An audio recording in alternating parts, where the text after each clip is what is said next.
नमस्कार दोस्तों, मैं भूपेंद्र कुमार सैनी एक बार फिर से आपके अपने YouTube चैनल ज्ञान वैविध्य संस्कृत में फिर से स्वागत करता हूँ। जैसा कि दोस्तों राजस्थान की ज्योग्राफी पढ़ रहे थे अपन, इसके अंदर हमने काफ़ी सारे टॉपिक शुरू कर दिए थे। इसके तहत हमने राजस्थान के भौतिक प्रदेश, राजस्थान की कृषि हम शुरू कर चुके थे, राजस्थान के जल संरक्षण के बारे में हमने पढ़ लिया था। ठीक है, आज जो राजस्थान की कृषि है, जो राजस्थान में कृषि थी, जो राजस्थान में कृषि एवं जो फंसे उसके टॉपिक दूसरे को शुरू करेंगे, पार्ट सेकंड को शुरू करेंगे आज। ठीक, फर्स्ट पार्ट में हमने राजस्थान के अंदर जो कृषि है उसके कितने प्रकार थे, कौन कौन सी कृषि थी, रिले कृषि थी, क्रॉपिंग, रिले क्रॉपिंग, कई प्रकार की वादरा, मैंने दजिया, स्थानांतरित जो कृषि के भाग हैं, कई प्रकार के आपको बता दिए थे। ठीक है, आज राजस्थान में कृषि के प्रकार तो देखेंगे। राजस्थान के अंदर जो कृषि है, जो राजस्थान में कृषि, राजस्थान में कृषि को बढ़ावा देने के लिए, कृषि को बढ़ावा देने के लिए और कृषि के अंदर मजबूती लाने के लिए, जो आपका एग्रीकल्चर सेक्टर है उसके अंदर मजबूती लाने के लिए कई प्रकार की योजनाएं लाई गई। कृषि के अंदर क्या लाई? कृषि को मजबूत बनाने के लिए कई प्रकार की योजनाएं लाई गई। ठीक है, राजस्थान में कृषि की योजनाएं कह सकते हैं इसको। ठीक है, इसके अंदर कौन कौन सी थी? सबको इंपॉर्टेंट पता है कि पहली थी इसके अंदर हरित क्रांति। कौन सी? हरित क्रांति।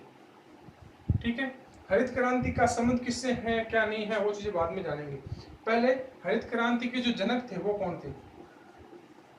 हरित क्रांति के जो जनक थे वो कौन थे? वो थे आपके नॉर्मन बोरलॉग।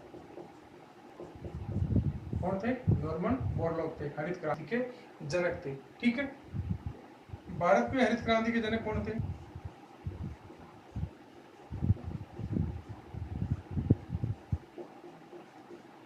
भारत में हरित क्रांति के जनक ये कौन थे? भारत में हरित क्रांति के जनक थे एम एस स्वामीनाथन।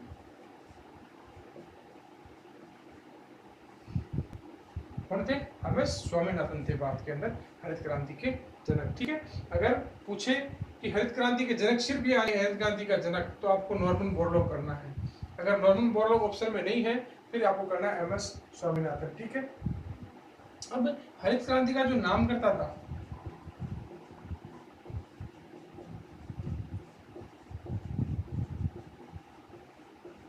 हरित क्रांति के जो नाम करता थे वो थे विलियम गॉर्ड।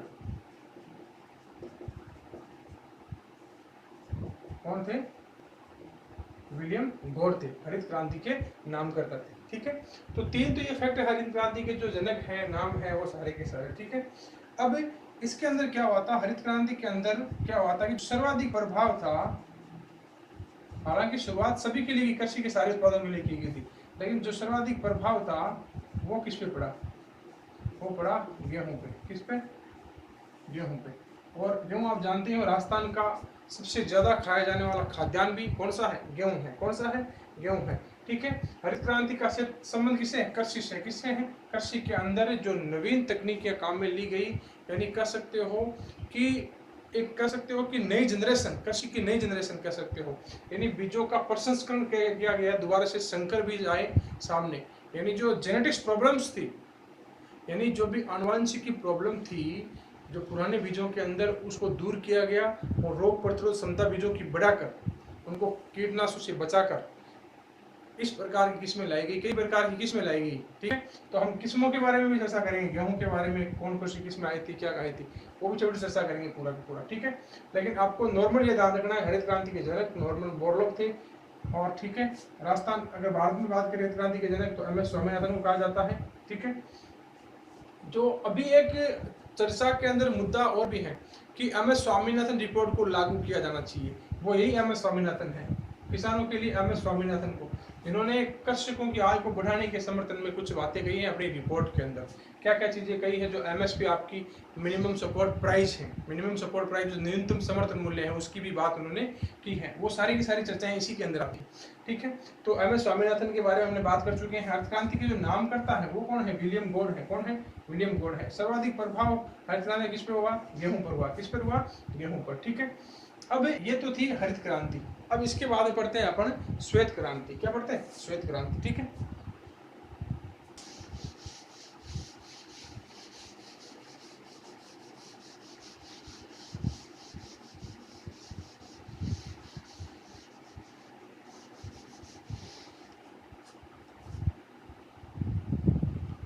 श्वेत क्रांति की बात करें तो श्वेत क्रांति किसमें आएगी? श्वेत क्रांति आपको पता है सफेद क्या होता है? दूध होता है भाई। क्या होता है? दूध। तो श्वेत क्रांति देख कैसे आई? देखिए श्वेत क्रांति किस प्रकार से कह सकते हो कि अपने भारत के अंदर, पूरे विश्व के अंदर किस प्रकार से श्वेत क्रांति आती है, क्या होता है, ठीक है। बात करते हैं अपन श्वेत क्रांति की। श्वेत क्रांति, ठीक है। इसी का नाम देते हैं ऑपरेशन फ्लड। ऑपरेशन फ्लड, ठीक है। ऑपरेशन फ्लड इसका नाम देते हैं। किसके लिए? दुग्ध उत्पादन के लिए। किसके लिए? दुग्ध उत्पादन के लिए, ठीक है। इसके कह सकते हैं कि श्वेत क्रांति के अंदर ऑपरेशन फ्लड जो है किसके लिए आया था? दुग्ध उत्पादन के लिए। किसके लिए? दुग्ध उत्पादन को बढ़ाने के लिए,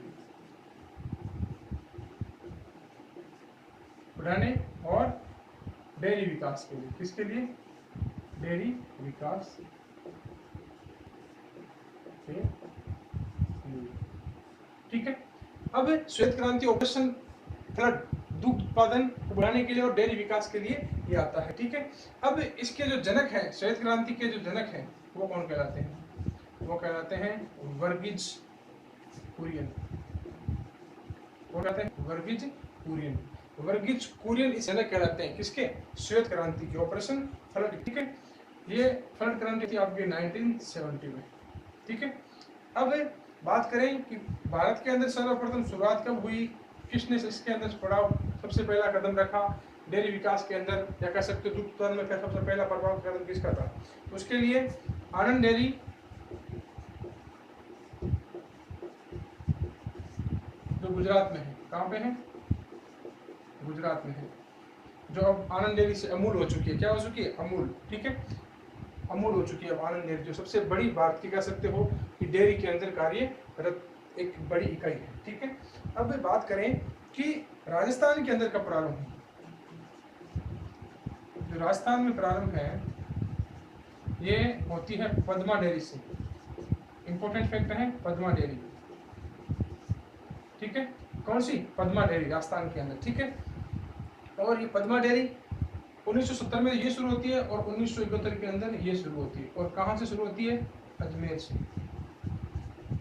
तो राजस्थान की प्राचीनतम डेयरी कौन सी है? पद्मा डेयरी। कौन सी? प्राचीनतम डेयरी पद्मा डेयरी। कब शुरू होती है? 1971 में। कहाँ से? अजमेर में, ठीक है। और सरस वगैरह तो अब ही है, पहले पद्मा डेयरी, ठीक है। वर्गीज कुरियन इसके जनक माने जाते हैं। कौन? वर्गीज कुरियन। कई बार क्वेश्चन जा चुका है एग्जाम के अंदर कि श्वेत क्रांति के जनक कौन थे? वर्गीज कुरियन, ठीक है। भारत के अंदर आनंद डेयरी जो संस्थापक थे वो, ठीक है, गुजरात के अंदर, ठीक है। राजस्थान की बात करें तो पद्मा डेयरी। कौन सी? पद्मा डेयरी 1971 के अंदर, ठीक है। अब ये बात होगी श्वेत क्रांति की। और भी कई प्रकार की क्रांतियां हैं जिनका आपको सिर्फ नाम याद रखना है कि कैसे ये क्रांतियां हुई, क्या हुई, वो इतना डिटेल के अंदर नहीं जाना आपको। सिर्फ ऊपर ध्यान रखना है कि क्रांति का सीधा बोल जाता है, 4 ऑप्शन देके कि भाई इस क्रांति का संबंध किससे है, ठीक है। तो मैं कुछ क्रांति लिखता हूँ, आप कमेंट बॉक्स में लिखना साथ साथ में कि किस प्रकार की क्रांति है, ठीक है। नीली क्रांति, नीली क्रांति आप लिख देना है ना, किससे संबंधित है। नीली क्रांति बाद में लिखते हैं अपन गुलाबी क्रांति। आप कमेंट बॉक्स में लिखते रहें, कंटिन्यू। गुलाबी क्रांति, गुलाबी क्रांति के बाद में अपन पढ़ते हैं पीली क्रांति, ठीक है। पीली क्रांति, फिर काली क्रांति के बाद पढ़ते हैं भूरी क्रांति। कौन सी क्रांति? भूरी क्रांति। ठीक है, भूरी क्रांति के बाद पढ़ते हैं अपन बादामी क्रांति।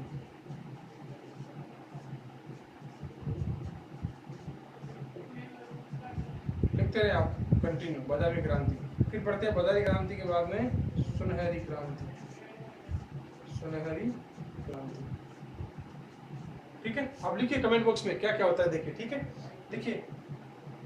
ठीक है, अब देखिएगा इसके अंदर चर्चा करें पूरी की पूरी कि किस किस के अंदर हुई थी, कौन कौन सी क्रांति। ठीक है, तो बात करें, देखिए नीली क्रांति। नीला क्या होता है? क्या होता है भाई नीला?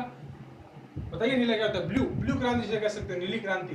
तो ये किससे थी? मछली पकड़, यानी नीला वगैरह तो पानी होता है अपना, जो ये तो है मछली पालन से। किससे थी? मछली पालन से थी। फिर गुलाबी क्रांति। गुलाबी क्या होता है भाई? बताइए गुलाबी क्या होता है? बताइए क्या होता है गुलाबी?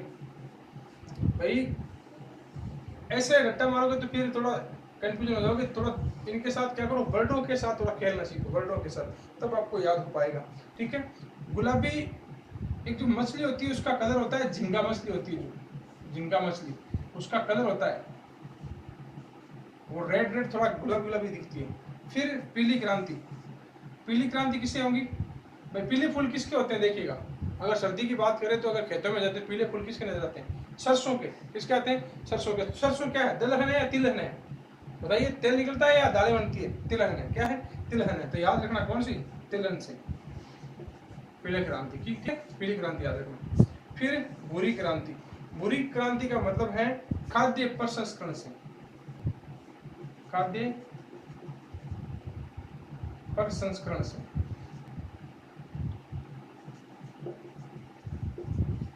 खाद्य प्रसंस्करण से। खाद्य प्रसंस्करण क्या होते हैं भाई? खाद्य प्रसंस्करण वो होते हैं जैसे मान लो केरी आई, आपकी केरी है, मान लीजिए आपकी मिर्च है, उससे अचार बना देना, मान लीजिए बाकी पदार्थ बना, यानी एक कच्चे माल से और थोड़ा पक्का माल बना देना, यानी बदल बदल के उसको काम में लेना। जैसे आपके मूंग है, मोठ है, इसे बड़ी बना देना, पापड़ बना देना, ये सारी चीजें खाद्य प्रसंस्करण, यानी आगे से आगे कन्वर्ट होती रहना। बादामी क्रांति। बादामी क्रांति का संबंध किससे है? मसाले से है भाई। किससे है? मसाले से। वैसे देखें तो बादामी ड्राई फ्रूट्स के अंदर आता है, लेकिन आपको याद रखना कि बादाम एक प्रकार का मसाला है। याद करने के लिए कहता नहीं है, लेकिन याद करने के लिए आप मान सकते है ना। फिर सुनहरी क्रांति, गोल्डन क्रांति। गोल्डन सोने का जैसा रंग किसका होता है भाई? सोचो, जो आदमी फल सब्जियां खाता है, फल सब्जियां, ठीक है, इनसे संबंधित जो भी क्रांति थी उसको क्या कहा गया? सुनहरी क्रांति कहा गया। क्या कहा गया? सुनहरी क्रांति। तो आपको याद होगी 6 क्रांतियां ये। ठीक है, अब इसके बाद की क्रांति और पढ़ते हैं। 6 के अंदर ये हो गया आपकी कंप्लीट। ठीक है, अब इसके बाद में देखते हैं कौन सी क्रांति होती है अपनी अगली क्रांति।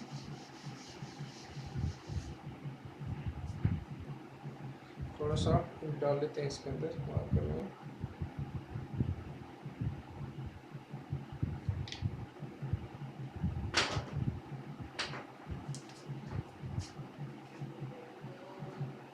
फिर काली क्रांति। कौन सी? काली। आप कमेंट बॉक्स में लिखते रहिए, देखिए आपको कितना आता है कितना नहीं आता है, खुद को तैयारी को परखिए अपने आप। आता है बढ़िया है, देखिए कमेंट बॉक्स में लिख लिख देखिए कि आपको याद हुआ कि नहीं हुआ। लाल क्रांति। कौन सी क्रांति? लाल क्रांति। और फिर पढ़ते हैं गोल क्रांति। ठीक है, गोल क्रांति। और उसके बाद पढ़ते हैं अपन रजत क्रांति।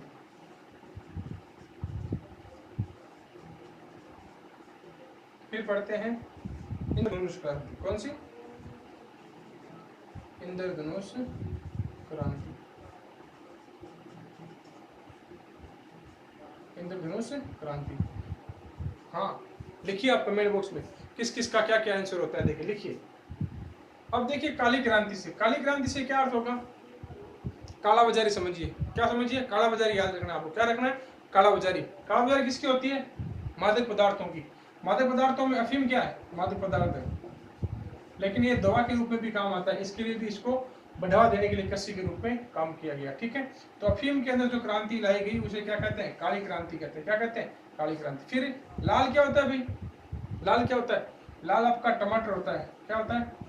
टमाटर और मांस, जो टमाटर और मांस के लिए जो क्रांति लाएगी उसे क्या कहा गया, ठीक है, लाल क्रांति। कौन सी, लाल। फिर गोल, गोल क्रांति, गोल क्या होते हैं अपने, आलू, क्या होते हैं, आलू। तो गोल क्रांति किसके लिए, आलू के उत्पादन के लिए, ठीक है। कौन सी क्रांति, गोल क्रांति। फिर रजत क्रांति किसके लिए, अंडों के लिए, किसके लिए, अंडों के लिए, ठीक है। फिर इंद्रधनुष क्रांति, इंद्रधनुष क्रांति। अब आपको इससे दो चीजें बता सकता हूं मैं आपको, देखिए इंद्रधनुष से सरकार का प्रोग्राम भी चलता है, किसके लिए, बच्चों के टीकाकरण संबंधी जितने भी प्रोग्राम होते हैं बच्चों के टीकाकरण संबंधी, तो किसके लिए, बच्चों को रोग प्रतिरोधक क्षमता को बढ़ाने के लिए, बच्चों को रोगों से बचाने के लिए। उसी प्रकार इंद्रधनुष इसके भी चलाया गया, किसके लिए, जो कृषि के अंदर, कृषि में जो आपके जितने भी प्रकार के उर्वरक हैं, उर्वरक और जो खाद्य पदार्थ है उनकी गुणवत्ता को सुधारने के लिए, खाद्य पदार्थों की गुणवत्ता को सुधारने के लिए। अब इसके अंदर अगला ऑप्शन में कुछ भी दे सकता है कि भाई प्रसंस्करण के अंदर सुधार करने के लिए, उर्वरकों के सुधार के लिए, नवीन बीजों के तकनीकों के लिए, या फसलों के अंदर रोग प्रतिरोधक क्षमता को बढ़ाने के लिए, किसके लिए भी, ठीक है। तो इतने प्रकार की सारी आपकी क्रांतियां होती है, ठीक है, कृषि और कृषि संबंधी उत्पादनों के अंदर कम्प्लीट होती है। तो राजस्थान की जो कृषि थी उसके अंदर कौन कौन सी क्रांतियां थी ये हमने पढ़ ली है, ठीक है। अब हम पढ़ेंगे राजस्थान के अंदर कृषि मैंने कंप्लीट की, अब फसलें शुरू करेंगे। क्या शुरू करेंगे, फसलें, ठीक है। अब कृषि में हम करते हैं कंप्लीट कृषि को, तो अब इसके बाद बढ़ते हैं फसलें, ठीक है। अब चैप्टर शुरू करते हैं अपना फसलों वाला, ठीक है। अब हेडिंग डालिए आप, राजस्थान में फसलें, ठीक है। राजस्थान में फसलों की बात करें तो राजस्थान की जो फसलें हैं उसको तीन प्रकार से डिवाइडेशन करेंगे अपन, ठीक है। एक रबी की फसल, ठीक है, फिर जायद की, फिर खरीफ की फसल, ठीक है। तीन प्रकार से डिवाइडेशन करेंगे। अब इनको कब तो बोया जाता है और कब इनको काटा जाता है, पहले तो इसकी चर्चा कर लेते हैं, ठीक है। रबी की फसल आप जानते हो कब बोते हैं इसको, रबी का यानी सर्दी का सीजन होता है, तो कब बोएंगे जानकर आप देखिए, सर बताओ, देखिए कब बोते हैं इसको, बोते हैं सर अक्टूबर नवंबर में। कब बोते हैं, अक्टूबर नवंबर में, अक्टूबर नवंबर बो दिया, काटा कब, मार्च अप्रैल के समथिंग काट देते हैं इसको। कब काट देते हैं, मार्च अप्रैल के समथिंग अपन इसको काट लेते हैं। कब काट लेते हैं, मार्च अप्रैल के समथिंग इसको काट लेते हैं, ठीक है। अब देखिएगा, मार्च अप्रैल में काट दी जायद की फसल, चलो बो दो भाई, मार्च अप्रैल में काट दी तो यहाँ जायद क्या जाएगी, क्या दिक्कत है, बोया जाएगा। अप्रैल बाद में क्या दिक्कत है, मई जून में इसको वापस काट दिया गया, अप्रैल मई जून, तो कोई दिक्कत ही नहीं है। फिर खरीफ की कब होगी बताओ, खरीफ की बुआई कब होगी बताओ, खरीफ की बुआई कब करेंगे बताओ। देखिए गर्मी की सीजन होती है ना, कब, जून जुलाई में। कब होती है, जून जुलाई में। काट कब लेते हैं, सितंबर अक्टूबर में, सितंबर अक्टूबर में, सितंबर अक्टूबर में क्या कर देते हैं, काट लेते हैं। अब एक इंपॉर्टेंट फैक्ट बता रहा हूं, कई बार बच्चे कंफ्यूज होते हैं। एक नाम आता है उन्नाळू की फसल, एक सियाड़ू की फसल। उन्नाळू और सियाड़ू ये दो वर्ड हैं जो काफी बार एग्जाम में पूछे भी गए हैं और पूछे भी जाएंगे, और इनमें ज्यादातर कंफ्यूजन रहता है कि उन्नाळू किसी कौन सी है, सियाड़ू कौन सी है। दिक्कतें बहुत ज्यादा आती है बच्चों को इसके अंदर, तो इसके अंदर आपको कंफ्यूज नहीं होना है, उन्नाळू कौन सी है, सियाड़ू कौन सी है। आज से एक देखिएगा, इस प्रकार से तैयारी कर देंगे इसकी कि कभी गड़बड़ नहीं होगी। रबी की फसल के अंदर हमने पढ़ा था क्या रहती है, सर्दी रहती है, तो सियाड़ू आना चाहिए ना, नहीं, उल्टा रहता है, उन्नाळू आएगा। क्या आएगा, उन्नाळू इसके अंदर कंप्लीट करेंगे, ठीक है, उल्टा चलना है आप लोग, उन्नाळू, ठीक है। फिर सियाड़ू, सियाड़ू यहाँ लाना है खरीफ की फसल के अंदर, और कुछ भी चेंज नहीं करना है। ये सियाड़ू हो गया आपका, ये उन्नाळू हो गया, दोनों फसलें आपकी तैयार हैं, ठीक है। अब देखिएगा अलग अलग रीजन हो सकते हैं, लेकिन मेरे अनुसार इसका जब मान लीजिए नामकरण किया गया होगा उन्नाळू का और सियाड़ू का, तो वो किस कारण से किया होगा कि जब इनको मान लीजिए काटा जा रहा है, क्या करा जा रहा है, काटा जा रहा है, तो कौन सा महीना आ रहा है, मार्च अप्रैल। तो अपने गर्मी शीतोड़ी उन्हाड़ू जिसे कहते हैं अपने, वो हो सकता है सियाड़ू। सियाड़ू देखिए जब कब काटा जा रहा है, सितंबर अक्टूबर में सर्दी पड़ना शुरू हो जाती है। यानी काटने के आधार पर कह सकते हो, काटने का आधार पर याद रखोगे, जब काटा जाता है तब इनका नामकरण किया होगा या इसके अनुसार किया होगा। ठीक है, ये आप ये इस प्रकार से याद कर सकते हैं उन्हाड़ू और सियाड़ू को। ठीक है, अब राजस्थान के अंदर फसलें की बात करें, 3 प्रकार से मैंने आपको समझा दी है। अब आगे हम पढ़ेंगे इसके बारे के अंदर कि भाई रबी की फसल के अंदर खाद्यान्न की फसलें कौन सी होगी, सारी की सारी को पढ़ेंगे कि रबी के अंदर खाद्यान्न की फसल कौन सी है, कौन सी आपकी तिलहन की फसलें हैं, कौन सी आपकी तिलहन, कौन सी आपकी दलहन रहेगी, कौन सी आपकी व्यापारिक फसलें रहेगी, कौन सी अन्य फसलें रहेगी, वो सारी की सारी। ठीक है, तो इसको करते हैं अपन साफ।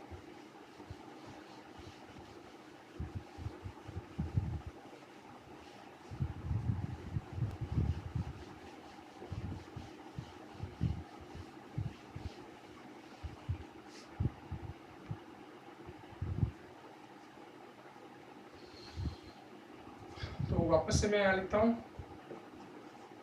रबी की फसल, फिर जायद, फिर खरीफ। कौन कौन सी फसलें रबी के अंदर रहेगी, कौन कौन सी फसलें इसके अंदर रहेगी। ठीक है, पहले अगर खाद्यान्न फसलों की बात करें, खाद्यान्न, तो रबी के अंदर खाद्यान्न की फसलें कौन कौन सी आएगी। देखिए रबी के अंदर कौन कौन सी आएगी, आपकी गेहूं इसमें आएगा, रबी के अंदर आएगा गेहूं आएगा, जो आएगा गेहूं और जो खाया जाता है। ठीक है, गेहूं और जो इसके अंदर रहेगा। गेहूं को और क्या कहते हैं, गेहूं कहते हैं, क्या कहते हैं, गेहूं कहते हैं। जायद के अंदर मान लीजिएगा आपका तरबूज, इसके अंदर जो आपके तरबूज हैं, आपकी खरबूजा है, आपकी ककड़ी है, ये रहेगी, स्पष्ट बात है। खरीफ के अंदर कौन सी होगी, खाद्यान्न के अंदर आपका बाजरा, मक्का, चावल, जवार। ठीक है, बाजरा, मक्का, चावल, जवार, ये खरीफ के अंदर फसलें आ जाएगी पूरी की पूरी। ठीक है, अब इसके बाद के अंदर बात करें, ये खाद्यान्न फसलें सारी की सारी। याद करना खाद्यान्न फसलें, मैं इस प्रकार से डायग्राम समझा रहा हूँ आपको, एक बार में आपको समझ लेना पूरा का पूरा। ठीक है, अब ये खाद्यान्न फसलें रही। ठीक है, अब दलहन फसलों की बात करें, पहले आपको दलहन का अर्थ पता होना चाहिए, दलहन किसे कहते हैं, जिनसे दालें बनती है, क्या बनती है, दालें। ठीक है, तो इसके अंदर रहेगी मटर और आपका चना। कौन सी रहेगी, मटर और चना। ठीक है, अब उसके अंदर कौन सी रहेगी, मूंग, मोठ, उड़द, मूंग, मोठ, उड़द और आपकी चौला। ठीक है, ये फसलें रहेगी खरीफ के अंदर, मूंग, मोठ, उड़द और चौला इसके अंदर रहेगी। ठीक है, और एक ऐड करें तो ग्वार आप ऐड कर सकते हैं, लेकिन वो व्यापारी फसल के अंदर रहती है ग्वार। ठीक है, फिर दलहन के बाद में अपन ऐड करें तिलहन। कौन सी फसल, तिलहन फसल।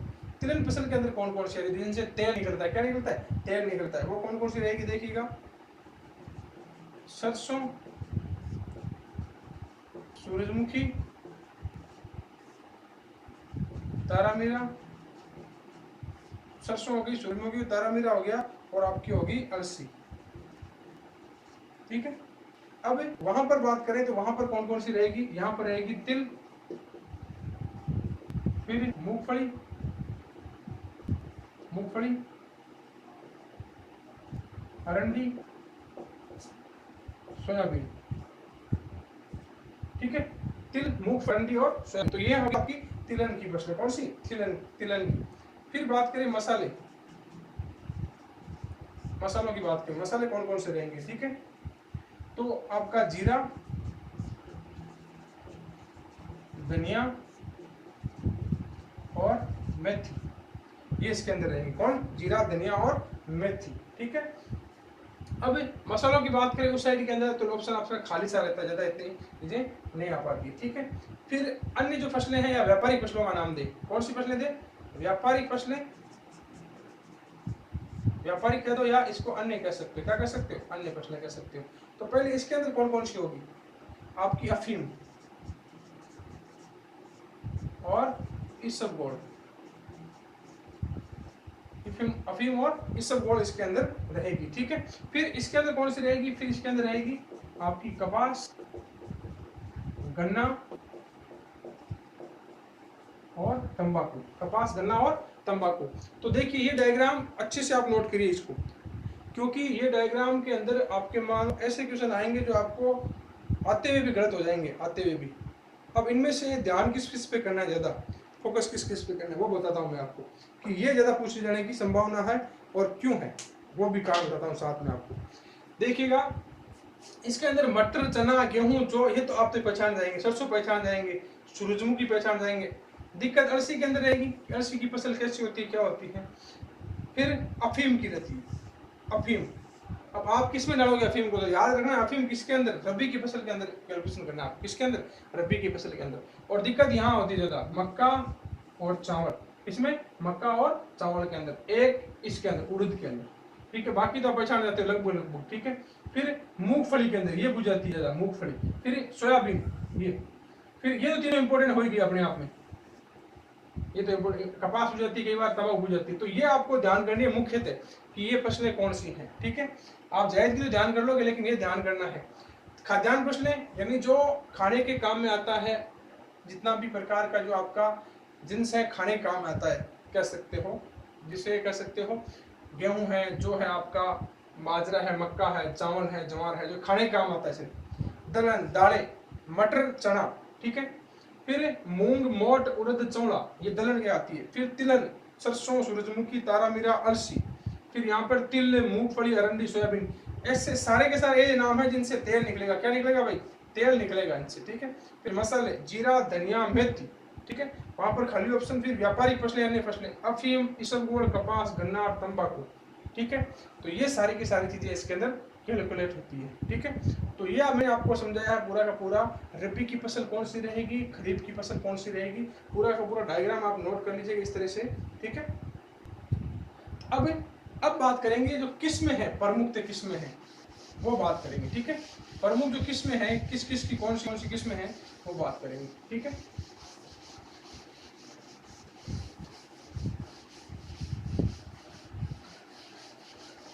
किस फसल की कौन कौन सी किस्म है प्रमुख है वो बात करते हैं, ठीक है।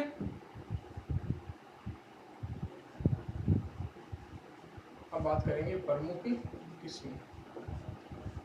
प्रमुख किस्में, किस्में यानी जो उन्नत तकनीकी के द्वारा उनके अंदर बीजों के अंदर शोधन करके नई टेक्नोलॉजी के द्वारा, या कह सकते हो वैज्ञानिक तरीके से उनको अधिक पैदावार करने के लिए, रोग प्रतिरोधक से बचाने के लिए जो प्रयोग किए गए हैं। अगर आपको आती है तो आप कमेंट बॉक्स में लिखिए, ठीक है। मक्का, मक्का के लिए कौन सी लिखिए, बताइए मक्का कौन कौन सी उन्नत किस्में हैं। फिर आपको बतानी है चावल के लिए, फिर आपको बतानी है गेहूं के लिए, फिर आपको बतानी है जौ के लिए, ठीक है। फिर आपको बतानी है मूंगफली के लिए, ठीक है। बताइए, देखें, हाँ लिखिए कमेंट में, लिखिए आप कौन कौन से देखें, देखते हैं आपका भी ज्ञान, देखते हैं कब तक लिख पाते हैं आप, लिखिए, ठीक है। अब देख लेता हूँ इसके अंदर की पहली माही कंचन, फिर माही धवल, माही कंचन, माही धवल, सविता, सविता किसी लड़की का नाम नहीं है भाई, ये किस्म है, क्या है, एक किस्म है मक्के की, ठीक है। फिर मोती, ठीक है। चावल की बात करें, ये किस में अभिप्राय हो जाती है, तो इसके अंदर आपको याद रखना है माही सुगंधा, माही सुगंधा, ठीक है। फिर माही सुगंधा हो गया। फिर आपका एक नाम आता है इसके अंदर, माही नहीं आता, फिर बासमती, बासमती कौन सा आता है, बासमती।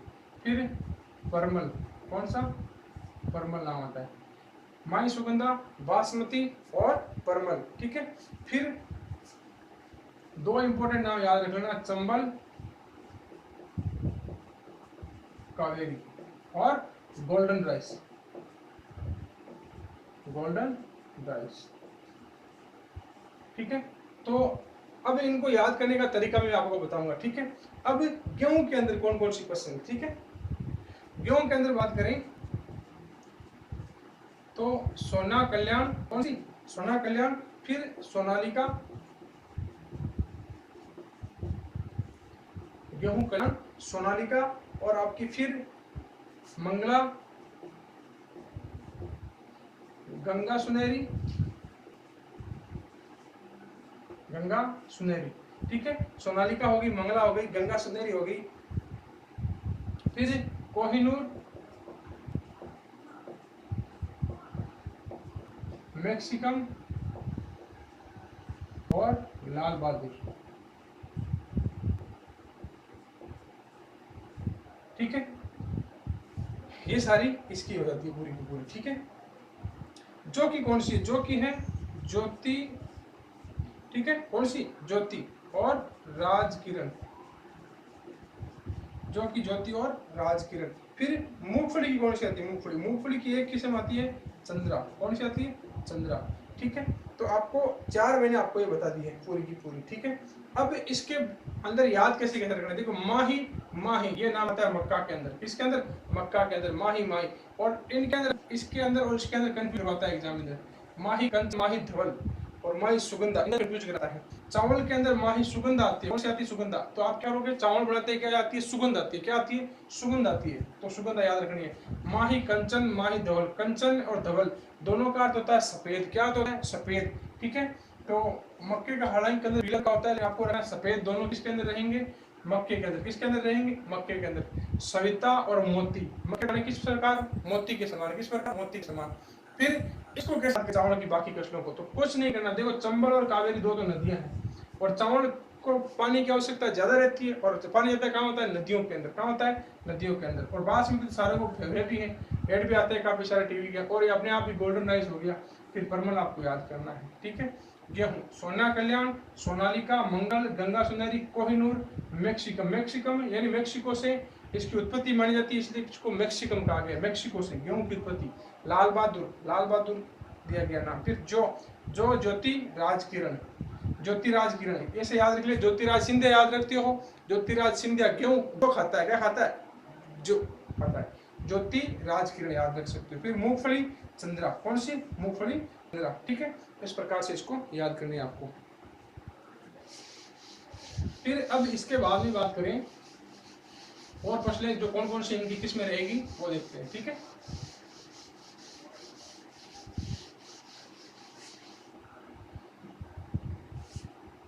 अब अगली किस्म देते हैं अपन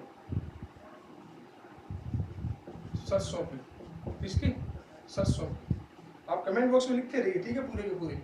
फिर कपास, फिर कौन सी, कपास, फिर जवार, कौन सी, जवार, और फिर मोठ, कौन सी, मोठ, फिर कहवा, आपकी जो कॉफी आती है वो, फिर चाय, ठीक है। तो मार्कर में वापस सही कर लेते हैं।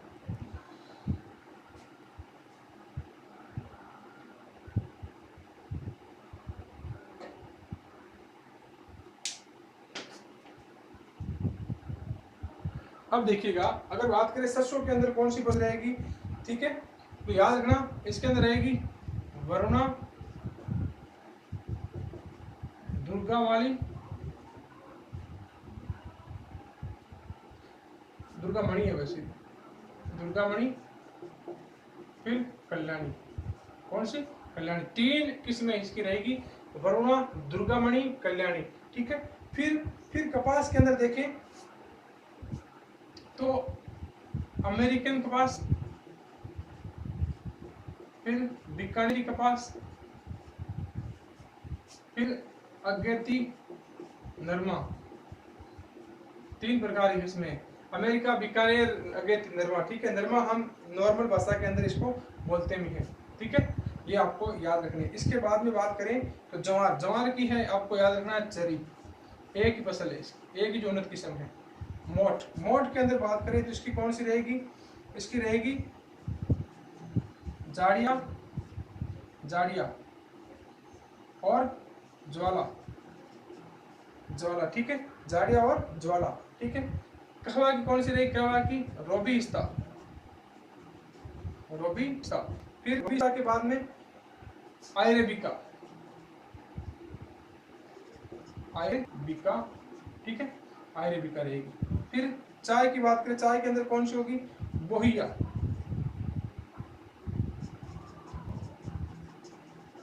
बोहिया और असमिया, आसाम के अंदर फिर चाय आएगा असमिया, ठीक है। तो रोबिहिता और अरेबिका ये किसकी है, कहवा की है, ठीक है। और एक आती है लाइरेबिका, कौन सी, लाइरेबिका, ठीक है। तो ये सारी की सारी मैंने आपको जो इंपॉर्टेंट फसलें हैं उसकी जो किस्में हैं वो सारी की सारी किस्में मैंने आपको बताई हैं, ठीक है। अब देखिएगा, किस्में मैंने बता दी हैं पूरी की पूरी कंप्लीटली। अब खाद्यान्न जो फसलें हैं, कौन बागानी फसलें कौन सी हैं, बाकी जो फसलें कौन सी हैं, उसका अपन नेक्स्ट वीडियो में बात करेंगे। फसलों के अंदर कौन सी जलवायु चाहिए, कौन सी वर्षा चाहिए, क्या होना चाहिए, क्या नहीं होना चाहिए, मिट्टी होना चाहिए। तो दोस्तों, आपको ये वीडियो अच्छा लगे तो वीडियो को लाइक करें, चैनल को ज़्यादा से ज़्यादा सब्सक्राइब करें और ज़्यादा से ज़्यादा वीडियो के लाइक जरूर आप करें। और कोई भी क्वेरी हो तो आप कमेंट बॉक्स में अवश्य लिखें। धन्यवाद दोस्तों।